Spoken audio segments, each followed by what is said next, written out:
나는 코딩 교육 스타트업 드림코딩에서 일하는 29살 프로그래머 김민수다. 우리 회사는 초중고 학생들에게 코딩을 가르치는 일을 한다. 학생들의 눈높이에 맞춰 프로그래밍의 기초부터 실전까지 체계적으로 교육하는 게 특징이다. 덕분에 업계에서도 두각을 나타내며 빠르게 성장하는 중이었다. 나는 이 회사의 에이스로 통했다. 문제 해결 능력이 뛰어나고 창의적인 아이디어가 많아 동료들의 신뢰가 두터웠다. 덕분에 연봉 협상에서도 늘 우위를 점할 수 있었다. 그런데도 나는 회사를 그만두고 싶은 충동에 자주 휩싸였다. 물론 지금의 안정적인 일자리에 감사했다. 하지만 내 적성을 온전히 발휘하기에는 커다란 제약이 있었다. 무엇보다 프로그래밍 강사로서 발전하는 데 한계를 느꼈다. 수강생들을 가르치기 위해 기본만 반복하는 업무에 희망이 보이지 않았달까. 이대로 평생 남의 밑에서 월급이나 받고 살 순 없어. 독립할 수 있는 무언가가 필요해. 고민 끝에 나는 퇴사를 결심했다. 회사에 엄청난 미련이 남아 있었지만 언젠가는 떠나야 할 곳이라는 걸 깨달았다. 내 미래는 스스로 개척해 나가는 수밖에 없었다. 그 무렵 우연히 발견한 유튜브 영상 하나가 내 인생의 전환점이 되어줬다. 경제적 자유를 얻기 위한 삶의 방식을 소개하는 내용이었다. 요지는 이랬다. 한 우물만 팔아. 작게 시작해도 좋으니 시스템을 만들어 돈이 들어오는 구조를 만들라. 그러면 종국에는 내 사업의 주인이 될 수 있다는 것이다. 같은 프로그래머로서 나도 도전해 볼 수 있잖아? 머릿속에 스쳐 지나간 생각을 곧바로 실행에 옮겼다. 그날 밤 나는 심야에 아랑곳 없이 블로그 개설을 시작했다. 웹 개발자로서 기술 블로그를 만들면 두 마리 토끼를 잡을 수 있을 것 같았다. 우선 그동안 습득한 지식을 정리하고 공유함으로써 실력을 높일 수 있다. 장기적으로는 블로그에서 발생하는 광고 수익이 안정적인 수입원이 될 수도 있겠다는 기대감이 들었다. 블로그의 첫 번째 콘텐츠는 신입 개발자를 위한 취업 가이드였다. 나 역시 지난 시절 이력서 작성부터 면접, 연봉 협상까지 취업의 전 과정을 겪으며 많은 시행착오를 겪었다. 그 경험을 살려 합격을 부르는 개발자, 포트폴리오 작성법 탑10이라는 제목의 포스팅을 올렸다. 반응은 시큰둥했다.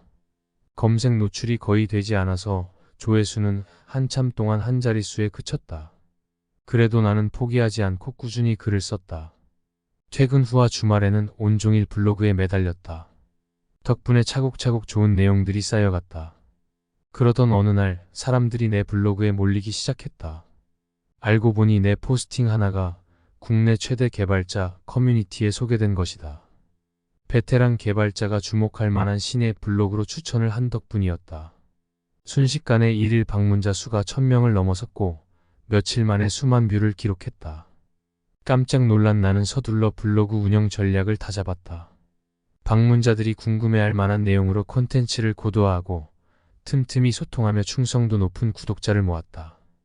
본격적으로 블로그에서 수익도 발생하기 시작했다. 애드센스 광고와 지역 광고주를 유치하니 매달 20만원 정도의 부수입이 생겼다. 돈보다는 정보 공유에 더 큰 보람을 느꼈지만 수익까지 얹어지니 블로깅이 더 재밌어졌다. 이윽고 나는 전자책 판매에 도전장을 내밀었다. 그동안 연재했던 인기 시리즈를 편집해 단행본으로 내놓은 것이다. 주제는 실전 웹개발 프로젝트 10선 리액트와 노드.js를 중심으로 프론트엔드와 백엔드 개발을 아우르는 방대한 내용을 10가지 핵심 프로젝트로 압축했다. 현직 개발자의 노하우가 집약된 이 책은 출시 직후부터 큰 인기를 얻었다.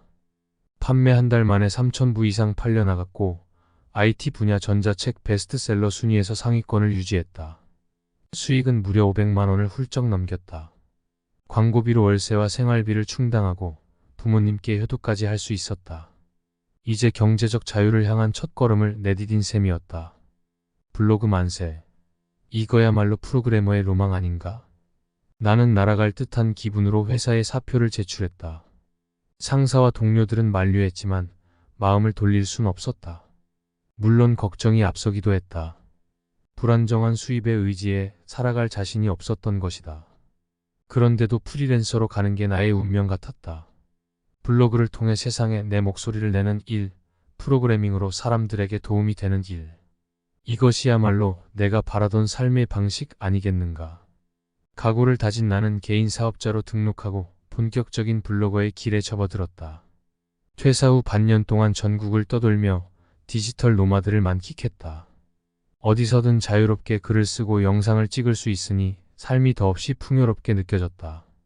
블로그를 운영하면서 많은 개발자들과 교류할 기회도 생겼다.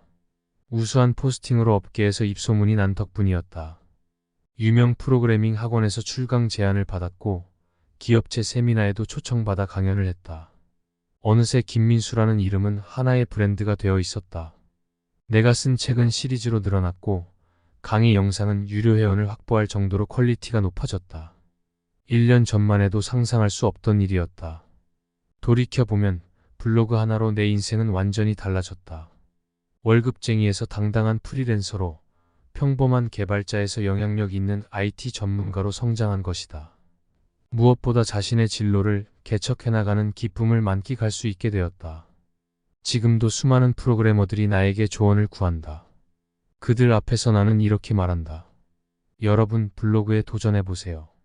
당신이 좋아하는 분야라면 무엇이든 좋습니다. 작은 것 하나로 꾸준히 콘텐츠를 쌓아가다 보면 기회는 반드시 옵니다. 저처럼 시행착오를 겪을 수도 있죠. 하지만 결국엔 성공의 길로 인도될 겁니다. 무서워하지 마세요. 실패하면 어쩌지? 라고 주저앉지 마세요. 블로그는 실수를 용납하고 배움의 기회를 줍니다. 오늘 당장 한번 시작해보는 건 어떨까요? 나는 그들에게 내 경험을 아낌없이 공유한다. 지난 1년간 한 우물을 파서 무명 블로거에서 유명 인플루언서가 되기까지 나만의 커리어를 개척한 뿌듯한 여정을 말이다. 블로그는 내게 프로로서의 정체성과 삶의 낙을 선물했다. 이 기쁨을 더 많은 동료 개발자들과 나누고 싶다. 앞으로도 나는 현업에 종사하는 프로그래머로서, 기술 전파자로서 최선을 다할 것이다. 모두가 자신만의 블로그 운영으로 자유를 얻게 되기를 소망한다. 여러분, 오늘 제 이야기를 끝까지 들어주셔서 정말 감사합니다. 제 경험이 여러분에게 조금이나마 도움이 되었으면 좋겠습니다. 블로그는 저에게 새로운 인생을 선물했어요. 월급쟁이에서 당당한 프리랜서로, 평범한 개발자에서 영향력 있는 IT 전문가로 성장할 수 있었죠. 무엇보다 제 열정을 마음껏 펼치며 보람찬 나날을 보내고 있습니다. 여러분도 블로그에 도전해 보시길 강력히 추천합니다. 주저하지 마세요. 지금 이 순간에도 여러분의 이야기를 기다리는 독자들이 있답니다. 작은 것부터 시작해도 좋아요. 꾸준히 정성을 다해 콘텐츠를 쌓아간다면 기회는 반드시 찾아옵니다. 물론 저처럼 시행착오를 겪을 수도 있어요. 그래도 포기하지 마세요. 블로그는 실수를 용납하고 배움의 기회를 주는 고마운 존재랍니다. 오늘 이 영상을 보신 여러분이라면 충분히 해낼 수 있을 거예요. 자, 이제 바로 블로그 개설에 도전해보는 건 어떨까요? 마지막으로 부탁드릴 게 있습니다. 이 영상이 유익하셨다면 좋아요와 구독을 꼭 눌러주세요. 그리고 댓글로 여러분의 블로그 도전 의지를 보여주시면 더할 나위 없이 기쁠 것 같아요. 다들 블로그 하시고 싶은 마음이 있으시죠? 앞으로도 유익하고 재미있는 영상들로 찾아뵙겠습니다. 여러분의 블로그 성공기를 제 채널에서 만나볼 수 있기를 기대할게요. 감사합니다.